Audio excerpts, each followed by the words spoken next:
Hingga saat ini hasil investigasi sementara apa saja? Ya, jadi terhadap laporan yang sama-sama diketahui oleh masyarakat, itu telah dilakukan beberapa tindakan. Ya. Tindakan yang pertama memang langsung pemeriksaan kesehatan jam 5.30, tanggal 28, oleh dokter di Balai Kesehatan Penerbangan, dan hasilnya untuk tes alkohol dan drugs itu negatif. Ya. Namun demikian tentu jadi pertanyaan masyarakat kalau kita ngelihat videonya itu kan, Ya, sempoyongan ya kalau itu kita kan lihat. hal itu, dan kita juga mendengar katanya ada juga beredar jenis tembakau tertentu, tapi itu biarkan pihak yang lain yang melakukan penelitian. Tetapi kami jam 14.20 di hari yang sama sudah juga memeriksakan pilot yang bersangkutan ke Balai Kesehatan Penerbangan, diperiksa oleh 2 dokter. Kemudian pada tanggal 29 kita juga mengirim, dikawal oleh petugas kita, pilot yang bersangkutan ke Lakespra. Karena di dalam medical, persyaratan medis itu ada 2 hal.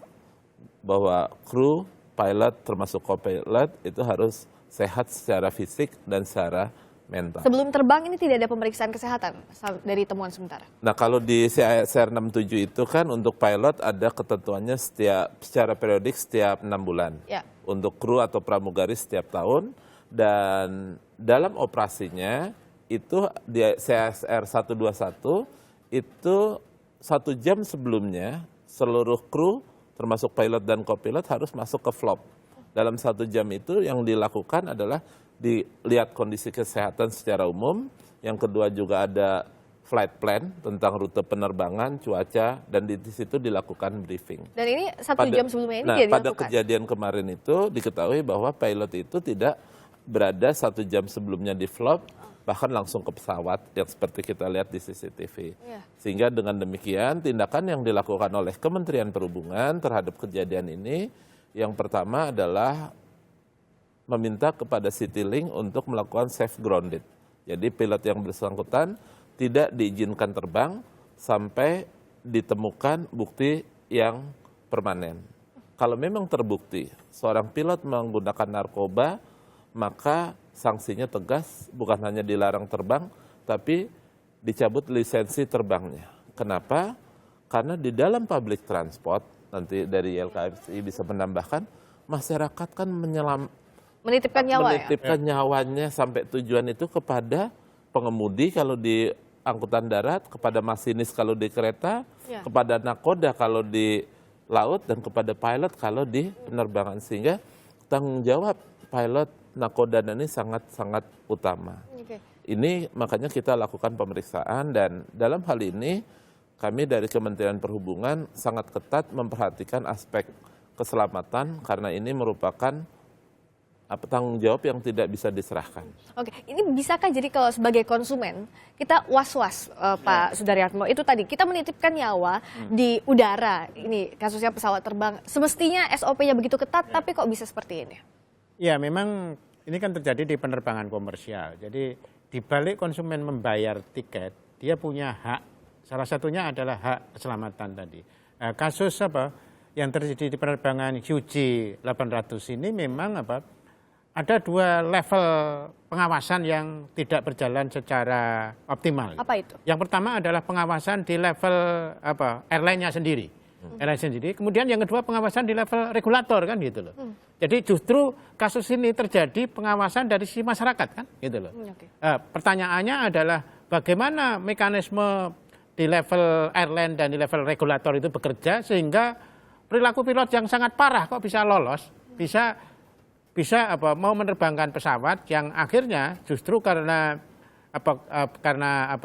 konsumen, karena masyarakat, dia mempersoalkan kelaikan dari pilot itu tadi. Ya. Walaupun pada akhirnya pilotnya diganti, Ya. tapi dari 152 orang ada 9 yang memutuskan dia sudah tidak percaya lagi, dia sudah distrust terhadap. Nah, ini yang juga menurut saya masalah. Jadi tadi saya setuju bahwa bisnis penerbangan itu bisnis kepercayaan, bahwa airline itu bisa memastikan bahwa semua armada yang dipakai, semua pilot yang dipekerjakan itu memang Jadi otomatis juga yang kemarin memenuhi persyaratan naik yang maskapai itu terbaik, juga kan jadi gitu. tidak Iya, percaya. iya. Nah, jadi apa yang luput Pak Sugiharjo dari sisi regulator terutama dan juga selama ini melihat bagaimana pengawasan dari airlines itu sendiri atau maskapai itu sendiri? Iya, jadi yang disampaikan Mas Daryatmo benar bahwa dalam hal ini ada prosedur yang dilanggar. Termasuk yang saya sampaikan tadi, seharusnya 1 jam sebelumnya pilot, co-pilot ataupun kru harus masuk di flop. Dan itu dilakukan pemeriksaan kesehatan, briefing, dan sebagainya. Nah, terhadap pelanggaran itu, Kementerian Perhubungan juga sudah memberikan surat peringatan pertama kepada manajemen Citylink. Jadi sanksinya di samping kepada pilotnya juga kepada manajemen perusahaannya. Teguran seperti apa untuk pihak Ya, perusahaan? peringatan pertama. Dan satu hal yang barangkali saya ingin garis bawahi, seperti menyambung Pak Daryatmo, pertama memang ini masalah keselamatan ini bukan sekedar prosedur, bukan sekedar peralatan.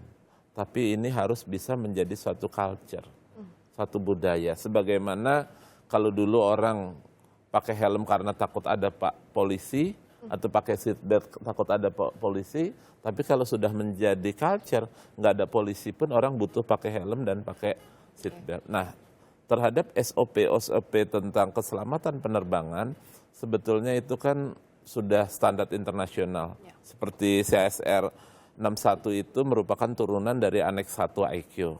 Aturannya sudah ketat, tapi harus menjadi komitmen kita bersama, dan kami juga di samping memohon maaf kepada masyarakat terhadap kejadian ini, juga memberikan apresiasi terhadap peran serta masyarakat. Karena bicara keselamatan itu harus menjadi komitmen kita bersama. Baik regulator, operator maupun masyarakat, walaupun tanggung jawab akhirnya tetap di pemerintah. Masyarakat kan di sini peran aktif untuk mengawasi yang penting. Seperti apa bentuk peran aktif yang jangan sampailah ada kejadian seperti Iya, ini? memang itu tadi safety awareness itu memang mestinya di semua lini, regulator, operator, dan konsumen satu. Yang kemudian yang kedua tadi sebenarnya yang catatan YLKI terhadap kasus penerbangan QG800 ini adalah kenapa konsumen itu men-share kasus ini ke sosial media. Di sini sebenarnya harus ada akses point yang bisa dihubungi konsumen ketika melihat adanya kejanggalan yang ini berdampak ke safety kan gitu. Jadi tidak perlu ke media sosial. Iya. Jadi kita bandingkan kalau kita berada di bandara di Sydney itu banyak sekali poster-poster. If you see something, say something. Dikasih ada nomor telepon yang bisa dihubungi tadi. Jadi akses point yang bisa dihubungi masyarakat terhadap hal-hal yang itu berdampak terhadap safety itu mestinya dipermudah gitu loh. Ya, kontak pengaduan ini juga apakah dengan adanya pembelajaran ini akan semakin diperbanyak atau dipermudah lah untuk masyarakat mengadunya kemana? Saya pikir memang eranya harus memberikan akses seluas-luasnya kepada masyarakat untuk berpartisipasi terhadap pelayanan keselamatan maupun juga terhadap aspek keamanan.